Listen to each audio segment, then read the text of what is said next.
Hal yang perlu diperhatikan ketika kita mengaplikasikan ZBT itu adalah supaya anakan padi bisa banyak, pakai apa ya Mas? Mungkin sebentar lagi kami tanam bawang merah. Oke, cara pemakaian ZBT yang bagus untuk bawang tanaman anggrek yang bagus ZBT apa Mas? Podo wae Mas, juga pupuk Yohan ya beda. Yang saya kasih tahu ini untuk padi berapa kali, maaf lupa.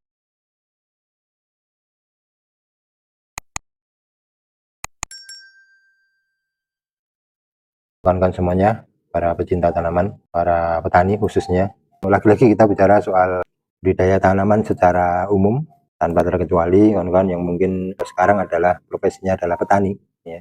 Yang bicara di sini juga petani. Kita bicarakan soal sesuatu yang sangat penting untuk kita ketahui, sangat penting untuk kita pahami, yakni ZBT. ZBT itu apa, fungsinya apa, perannya apa, dan dampaknya bagi tanaman kita itu apa, dan bagaimana dengan hasilnya. Karena kalau kita bicara budidaya pasti kita menginginkan hasil yang lebih baik kan begitu. Dari tahap-tahap yang ada, tahap-tahap yang ada, kalau kita menginginkan hasil yang baik, tentu prosesnya kan juga tepat, ya kan. Ada tahap-tahap yang bisa kita kerjakan, terutama kalau budidaya itu yang terpenting adalah nutrisi bisa kita berikan ke tanaman itu bisa terserap dengan baik, diatur dengan baik sehingga pertumbuhan bisa optimal. Maka kita bicara ZBT ya, secara fungsi dia adalah sesuai namanya, yakni zat pengatur tumbuh ya. Namanya zat pengatur tumbuh, maka fungsinya juga mirip dengan itu ya. Nah, fungsinya memang itu zat pengatur tumbuh yang mengatur pertumbuhan. Artinya bahwasanya nutrisi yang kita berikan ke tanaman melalui pupuk gitu ya, itu bisa terserap sempurna oleh tanaman karena didistribusikan oleh tanaman itu dengan baik sehingga efektivitas penyerapannya baik dan digunakan benar-benar untuk energi tumbuh, karena pupuk itu kan energi untuk tumbuh. Pertanyaan pertama, dosis ZBT auksin berapa? Tangki 16 liter. Bawang merah usia 20, sitokinin Bang, bukan auksin ya Bang. Sitokinin pemberian bawang merah itu 1-2 ml per liter. Diberikan 16-32 ml per tangki 16an itu disepraikan. Ilmu ZBT sangat penting untuk kita ketahui ya, basis untuk pemberian nutrisi bagi tanaman ya. Salah satu komponen pertumbuhan tanaman adalah bagaimana nutrisi yang kita berikan lewat pupuk itu bisa benar-benar terserap oleh tanaman sehingga tanaman itu mendapatkan makanan untuk energi dia tumbuh sesuai dengan fase pertumbuhannya. Jadi peran ZBT itu dia mengatur nutrisi yang diberikan melalui pupuk itu. Tanaman padi aplikasi mulai umur berapa? Mulai dari 0 Bang, dari perendaman benih, kemudian disemai, kalau disemai tidak perlu dikasih ZBT, kemudian pindah tanam di sawah dikasih auksin lagi. Lanjut di remaja untuk anakan itu di usia 2-3 minggu, kemudian giberelin sebelum mulai keluar ya, masuk fase generatif. Jadi butuhnya 3 kalau padi itu ya, mulai dari 0 mulai dari 0 ya. Untuk fase vegetatif diperlukan jadi apa ya Mas? Vegetatif awal itu mulai 0 sampai bibit muda pakainya auksin. Kalau untuk pertumbuhan lanjutan ya, untuk batang, cabang, daun begitu namanya sitokinin. Kalau durian fase usia 1 tahun itu butuhnya auksin Bang. Butuhnya auksin, dosisnya 3 ml per liter disepraikan di batang bawah. Anggurku usia 5 bulanan. Rekomendasinya apa Om? Kasih sitokinin Bang, biar batangnya semakin kuat ya Bang. Kemudian nanti ranting-ranting produktif akan keluar. Dan jangan lupa kalau anggur itu main pruning ya Bang, untuk ngejar fase generatifnya. Untuk dosisnya berapa? 2 ml per liter maksimal. Disepraikan di batangnya ya, di batangnya. Aplikasi nggak dicampur, apakah boleh di jam yang sama voucher pupuk? Lalu jangan Bang, dikasih jeda 24 jam ya. Sekarang pupuknya, besok ZBT-nya, atau dibalik ya. ZBT-nya dulu baru besoknya pupuknya. Jadi di rolling paling tidak 24 jam ya. Berarti rutin seminggu sekali ya? Bukan ya. Bukan, kalau untuk anggur ya sitokinin itu sebulan sekali ya Bang. Sebulan sekali. Kemudian dilihat nanti tetap di pruning ya Bang. Yang rutin adalah pupuknya, bukan ZBT-nya ya. Kalau ZBT-nya rutin nanti kebanyakan malah rusak tanamannya ya. Jadi fase vegetatifnya terlalu lama nanti. Ya, terlalu panjang nggak berbuah-buah nanti. Subur kok. Tidak mengandalkan ZBT saja ya, karena ZBT ini bukan pupuk, dia tidak ada nutrisinya, dia hanya pemicu saja. Dalam istilah fisiologi, ZBT itu kayak hormon gitu ya, hormonnya memicu saja, mengatur, mengarahkan saja. Untuk nutrisi diberikan lewat pupuk yang harus rutin, karena namanya nutrisi itu adalah makanan bagi tanaman, dan makanan itu menjadi energi tumbuhnya, sehingga yang diberikan terus menerus itu adalah pupuknya. Sedangkan hormon diberikan sesuai dengan fase fisiologis pertumbuhannya gitu, dan melihat kondisi tanamannya.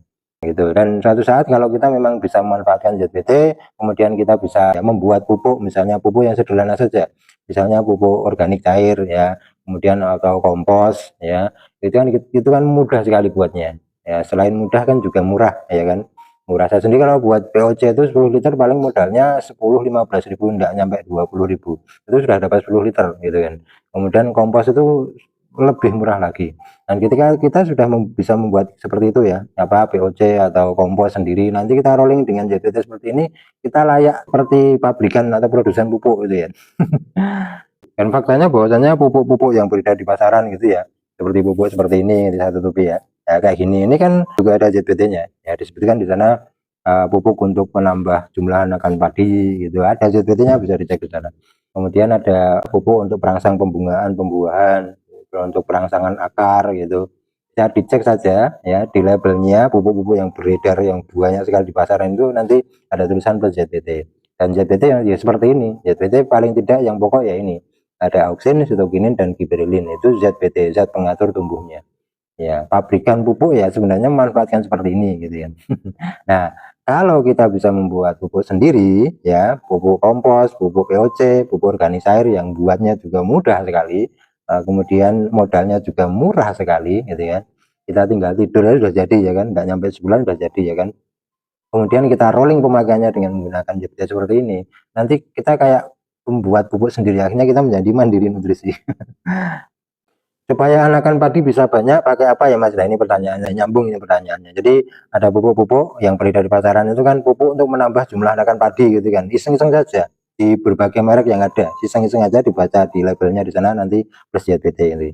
Dan ZBT-nya itu namanya sitokinin. Kalau padi disepraikan 2 minggu sampai 3 minggu kalau padi ya. Jadi di sana itu pertumbuhan ke batang, daun, dan juga mengarah ke anakan padi di sana, mengarahkan energi itu ke sana. Dan jangan lupa sekali lagi saya sampaikan bahwa ZBT itu bukan pupuk, tidak ada nutrisinya di sana. Ya hanya sebagai hormon pemicu saja ya, pengarah saja. Jadi pupuk tetap diberikan. Tanaman apa saja ya, nah, tanaman budidaya apa saja, itu pupuk tetap diberikan ya. Karena pupuk itu energi tumbuh, tanpa pupuk ya percuma nanti ya. Yang penting ZBT sudah kita berikan Mas, gitu. Tapi lupa pupuknya ya bodoh air. Gitu. Pemakaian ZBT ini kalau untuk padi rata-rata berapa kali pakai Mas sampai panen? Pemberiannya sekali saja setiap fase perkembangannya ya. Fase perkembangannya itu sekali-sekali saja. Jadi auksin di masa awal-awal, kemudian sitokinin ketika remaja, kemudian kalau gibberellin sudah hampir keluar malai, spraykan itu saja. Kok sedikit sekali, dosisnya sedikit, spraynya cuma sekali ya, jangan tanya ya.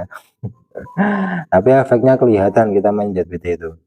Efeknya sangat kelihatan. Bagaimana pupuk yang sudah kita beli dengan harga yang tidak murah, atau kita berikan pupuk ke lahan kita itu banyak, tetapi nggak bisa diserap tanaman, kan percuma. Tidak bisa didistribusikan dengan baik di seluruh area tanaman, kan percuma. Dan itu fungsi ZBT, dia mengalir di fisiologi tanamannya untuk mengontrol ya, mengatur energi tumbuh, mengontrol nutrisi di bagian-bagian tanaman sesuai dengan fase pertumbuhannya. Seperti itu. Mas, kalau pagi kita spray auksin dan sorenya kita pupuk, bisa apa tidak Mas? Sebaiknya besoknya Bang, misalnya sekarang pagi auksin ya, kemudian besoknya baru pupuk gitu. Memang sebaiknya seperti itu. Ada jeda paling tidak 24 jam gitu. Jadi kalau kita memanfaatkan ZBT itu efektif pemberian pupuknya ya, terserap dengan baik. Kemudian terjadi penghematan nantinya.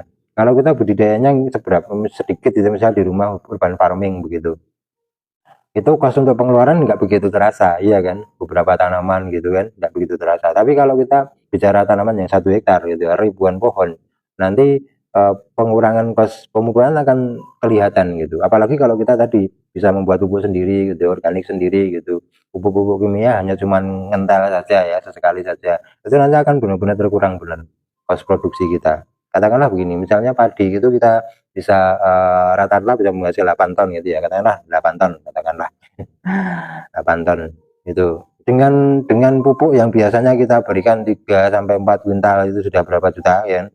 Kemudian dengan organik ya, dengan kita membuat sendiri, kita rolling seperti ini, sama-sama hasilnya tapi kos produksinya beda ya kan. Kalau pakai sitokinin pada padi paling lama umur berapa Mas? Umur 3 minggu Bang ya, 21 22 itu sudah sudah selesai ya Bang ya, karena karena nanti kalau di atas itu pertumbuhannya itu kalau tidak diarahkan ke segera muncul male ya, muncul bulurnya di sana. Setelah itu nanti ada jarak sekitar 30 sampai 40 itu kan sudah mulai keluar daun bendiranya itu ya, daun bendiranya malenya ambil keluar, kemudian sebagian batang dari padinya itu agak sedikit menggembung, itu spraykan gipirilin. Nanti arahnya jelas kalau padi, malenya semakin panjang, male semakin panjang, anakan banyak gitu kan. Kemudian di setiap male itu kan ada cabang-cabang male, dan cabang-cabang male itu kan membawa bulir di sana. Maka nanti akan meningkat hasilnya tentu saja. Saatnya mandiri nutrisi. Nah, kita petani itu yang manfaatkan pupuk, masa yang bisa manfaatkan ZBT itu malah produsen, para pabrikan pupuk kan. Ya silahkan, tidak ada masalah, kita juga berterima kasih pada mereka ya. Cuman masalahnya yang mereka hasilkan itu tidak murah gitu loh. Ya kan. Pupuk untuk perangsang pembuahan 100 ml 50.000. Kemudian pertumbuhan yang 1 liter bisa sampai 100.000 dan seterusnya gitu kan. Jadi ya iman-iman ya. Ya kalau produsen kan mereka ini kan yang penting untung ya, harga pokok produksinya itu sekian, kemudian dijual sekian, ada laba sekian kan begitu. Kalau kita kan enggak, kalau kita bisa meracik sendiri itu kan pikiran kita gimana tanaman kita sehat gitu ya, tumbuh dengan subur gitu kan gitu. Hal yang perlu diperhatikan ketika kita mengaplikasikan ZBT itu adalah jangan terlalu banyak. Kemudian yang kedua, timingnya harus tepat. Yang ketiga, melihat kondisi tanamannya. Bicara ZBT, kita bicara soal salah satu komponen penting di dalam budidaya tanaman. Dalam budidaya tanaman itu kan banyak sekali komponennya, ya kan? Ada kesuburan tanahnya, kemudian lingkungannya, iklimatisasinya, demografi lahannya, kemudian ada organisme pengganggu tanamannya, begitu. Dan yang di sini ya salah satu komponennya yang penting adalah berbasis nutrisinya, nutrisi yang berbasis ZBT gitu. Salah satu komponen yang penting gitu. Pada umur berapa hari kita pakai gibberellin ya, sesuai varietas sebenarnya kalau padi. Ya sekitar usia 30 sampai 40. Biasanya di usia-usia itu nanti mulai keluar daun bendiranya. Jadi di batang itu kan ada daun bendera yang agak kecil itu ya. Menjadi titik awal ketika padi mulai bunting gitu ya. Namanya primordial awal di situ. Ya. Ya disitulah tepatnya diberikan ZBT-nya. Jadi usia sebulan itu dicek saja apakah benderanya udah keluar apa belum ya, sesuai varietas memang ada yang 30, ada yang 35, ada yang 40 gitu kan. Itu diacak aja. Kemudian biasanya juga hampir menggembung ya batangnya itu tuh hampir terisi bulir gitu, tapi belum keluar malai gitu kan. Itu yang tepat diberikan ZBT-nya di sana gitu. Kemudian pupuknya tetap rutin diberikan ya, pupuknya tetap rutin diberikan sesuai dengan fase pertumbuhannya. Nah, biasanya para petani sudah paham ya soal pupuk ya. Ya, pakai pupuk kimia monggo, pakai pupuk organik juga monggo. Kedua-duanya memberikan hasil yang tidak sedikit ya. Kemarin yang testimoni malah yang organik saja bisa sampai 11 ton. Kemudian yang full kimia bisa hampir 13 ton. Itu testimoni berdasarkan fakta ya. Ketika kita mengaplikasikan ZBT dengan baik, dengan dosis yang benar, presisi, kemudian timing atau waktu yang tepat, nanti akan kelihatan ya. Pertumbuhan tanaman itu kelihatan. Apakah praktek di lapangan yang pakai ZBT ini sudah banyak, Mas? Petani padi ini kadang memanfaatkan ZBT yang ada di dalam produk-produk pupuk gitu. Ya, kan ada itu pupuk untuk penambahan akan padi, ya kan? Jadi memang sudah dalam bentuk pupuk gitu, Bang. Jadi dalam kategori itu, dalam ranah itu, berarti Pak petani sudah banyak yang memakai gitu dalam kategori itu. Tapi kalau pemakaian yang saya sampaikan seperti ini ya, tidak dicampur, tunggal begitu, belum begitu banyak. Berarti dicampur nutrisi lain juga nggak bisa ya? Sebenarnya bisa Bang, cuman saya sarankan sementara di rolling aja gitu Bang. Saran saya seperti itu gitu. Cara yang paling aman itu adalah di spray tunggal, di rolling, jangan dicampur. Ya, karena memang SOP untuk pencampuran tidak mudah dan hasilnya juga belum tentu bisa baik digunakan gitu. Jadi lebih amannya di rolling, di jeda 24 jam. Itu sangat bagus sekali ya. Sedikit saya ulangi, mohon disimak ya, SOP untuk padi. Satu, gunakan hormon sitokinin di awal-awal sebelum tanam, jadi perendaman benih. Kasih 1 ml per liter, direndam cukup setengah jam saja, kemudian diperam atau bisa langsung disemai, silahkan monggo. Itu untuk apa nanti? Percepatan perkecambahan, pertumbuhan nanti di persemaian itu lebih cepat dan seragam ya. Tentu berbeda nanti, yang kena auksin sama yang tidak itu kena nanti beda pertumbuhannya. setelah dipindah lahan, di sawah sekitar 7 hari itu butuh perakaran yang kuat lagi, butuhnya ZBT Auxin lagi ya, 2 ml per liter dispraykan ya. Kemudian 2 sampai 3 minggu itu membutuhkan kekuatan batang, daun, dan jumlah anakan di sana. Butuhnya adalah hormon sitokinin sana, jadi energi tumbuhnya nanti diarahkan ke sana ya, 1 ml per liter. Kemudian generatifnya itu di usia hampir keluar male, varietasnya beda-beda ya, sekitar 30 sampai 40 HST sekitar itu, setengah sampai 1 ml gitu. Kalau untuk pupuknya tetap diberikan, pupuk diberikan dari mulai 0 sampai panen tetap diberikan ya, tanpa pupuk ya percuma. ZBT itu bukan pupuk soalnya, dia hanya pemicu saja, pengarah nutrisi saja, pengatur nutrisi kemana itu fungsi ZBT ya. Kalau tidak ada pupuknya kan tidak ada yang diatur ya kan, itu diberikan.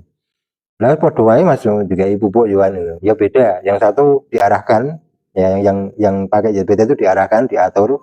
Kalau nggak pakai ZBT sesuai dengan kemampuan tanaman itu saja gitu. Kemudian untuk Bang tanaman anggrek yang bagus ZBT apa Mas? Anggrek itu giberelin Bang, sitokinin sama giberelin. Jadi nanti bisa percepatan pembungaan ketika anggreknya itu, bunganya itu, bunga anggrek kan lama itu, lama rontoknya kan. Itu ketika nanti sudah selesai, potong lagi, spray lagi, bisa nanti lebih cepat berbunganya, lebih cepat regenerasi berbunganya, itu namanya apa? Panen bunganya atau cepat keluar bunganya gitu. Mas, mungkin sebentar lagi kami tanam bawang merah. Oke, cara pemakaian ZBT yang bagus bagaimana? Hampir mirip Bang, tapi seperti ini bawang merah itu. Perendamannya sama, kemudian disemainya langsung di lahan, itu nanti ketika sudah seminggu juga sama ya. Kemudian yang terpenting adalah di sitokinin kalau bawang merah itu. Di sitokininnya, pemakaian sitokininnya. Tidak perlu pakai giberelin ya. Kalau bawang merah tidak perlu pakai giberelin. Cukup Auxin dan sitokinin. Itu kan semuanya. Mungkin demikian yang bisa saya sampaikan ya. Ala kulli hal, mudah-mudahan bermanfaat. Begitu aku lupa lihat ya. Wassalamualaikum warahmatullahi wabarakatuh. Terima kasih semuanya. Audio Jungle.